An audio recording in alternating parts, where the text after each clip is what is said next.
আমরা এবার দেখব যে এপিপি হোপ করতে কিভাবে অনুমোদিত হয়। এর আগের ভিডিওতে আমরা দেখলাম যে প্রকুরিং এন্টিটি এপিপি প্রস্তুত করে ওয়ার্কফ্লো প্রসেসের মাধ্যমে ফাইলটা হোপের কাছে পাঠালাম। এখন আমরা দেখব যে হোপ আসলে কি কাজটা করে। আমরা হোপের আইডি দিয়ে লগ ইন করি, পাসওয়ার্ড দিচ্ছি।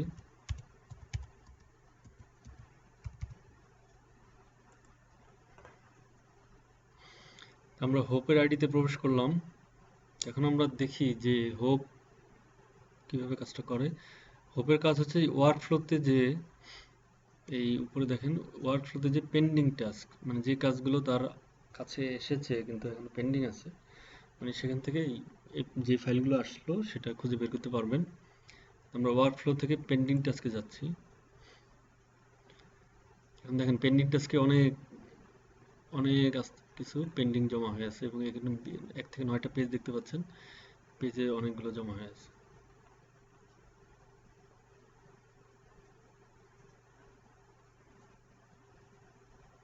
তো আমাদের এপিপি আমরা এখান থেকে সার্চ করে আমাদের এপিপিটা খুঁজে বের করতে পারি। আমাদের এপিপিটা ছিল 18237। আমরা এই আইডি নাম্বারটা, এখানে সার্চের অপশন, অনেকগুলো সার্চ অপশন আছে, আমরা আইডি দিয়ে সার্চ করি, সবচেয়ে সহজ সার্চ করি। তো আমরা নিচের দিকে আসি, দেখি হ্যাঁ আমাদের এপিপিটা পাওয়া গিয়েছে। তো আমরা এখন এই অ্যাকশন, হোপের কাজ হচ্ছে অ্যাকশনের যে প্রসেস করবে। তারপর এখানে দেখেন এই কমেন্টস লেখার জায়গা আছে, আর যিনি ফাইলটা পাঠিয়েছে তার কমেন্টস এখানে ভিউ করার জায়গা আছে। কোনো ডকুমেন্ট আপলোড থাকলে সেটা এখানে দেখা যেত, আপলোড করা থাকলে কিন্তু করা হয়নি। আর ফাইলটা দেখা যাচ্ছে হোপের কাছে। তো হোপ এখন ফাইলটা দেখে এবং কমেন্টসটা দেখে, আমরা কমেন্টসটা দেখি, হ্যাঁ দি file is Saint for your kind approval, এটা ছিল কমেন্টস। আর যে ফাইলটা তৈরি করা হয়েছিল সেটা যদি দেখার জন্য উপরে যেতে হবে, ফাইল ডিটেইল, এখানে আমরা ভিউতে যাই। তারপর এখানে ডিটেইল ফাইলটা দেখা যাচ্ছে, যে ফাইলটা পাঠানো আছে, এবং অ্যাকশনে গেলে আরও ডিটেল দিতে পারবো। অ্যাকশনে যাই, হ্যাঁ এখানে যে ফাইলটা তৈরি করা আছে সব দেখা যাচ্ছে। এস্টিমেটেড কস্ট, কাজের ক্যাটাগরি, কাজের নাম, সমস্ত কিছু এখানে ওপেন টেন্ডার মেথড সব দেখা যাচ্ছে। তো হোপ এই সমস্ত কিছু ভেরিফাই করবে, করার পরে যদি মনে হয় ঠিক আছে তাহলে উনি অ্যাপ্রুভাল দিবেন।